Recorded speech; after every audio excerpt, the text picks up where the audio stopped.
ये हमारे आसपास जो कुछ भी हो रहा है या हमारे साथ जो कुछ भी हो रहा है, क्या ये सब पहले से ही निर्धारित है?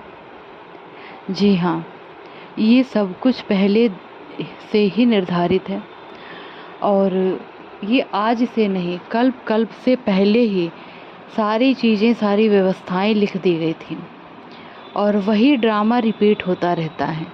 हमारे साथ जो होना है, जैसा होना है, ठीक वैसा ही होगा एक निश्चित समय पर। वैसे ही सारी चीज़ें हमारे साथ घटित होने लगती हैं और ये सच है कि हमारे हाथों में कुछ भी नहीं है सिवाय कर्म के।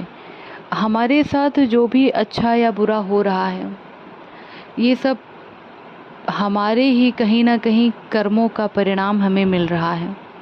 जो भी हमने पूर्व जन्म में कर्म किए हैं या और भी जितने भी जन्म हुए हैं, जाने अनजाने हमारे द्वारा जो भी भूलें हुई हैं, उनके अनुसार ही हमें जीवन प्रदान किया गया है। उनके अनुसार ही हमें सारी आत्माएं, जो रिश्ते नाते हमारे बनाए गए, उन्हीं के अनुसार हमें दिए गए हैं कि जिनसे हमारा कर्मों का खाता है ना, हिसाब किताब, उसे ही पूरा करने के लिए हम इस धरती पर आते हैं। और कभी कभी ऐसा लगता है जैसा कि जो कुछ हम चाहते हैं वैसा हो ही रहा है, लेकिन अचानक से सारी चीज़ें पलट जाती हैं। तो ये ऐसा क्यों हुआ? क्योंकि जो कुछ पहले लिखा जा चुका है, नियति को हम नहीं बदल सकते। हम चाहे अपने हाथ पैर कितने भी पटक लें, नियति को कोई भी नहीं बदल सकता। होए है सोई जो राम रच राखा, को करे तर्क बढ़ावे शाखा।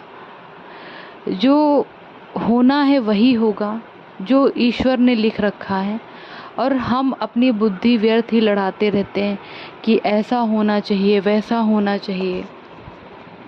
हमारे हाथों में सिर्फ और सिर्फ कर्म है। बस प्रयास ये करने चाहिए कि जितना अच्छा हो सके हम दूसरों का भला करें, स्वयं का भला करें। हमारे द्वारा कोई भी गलती जानबूझकर ना हो।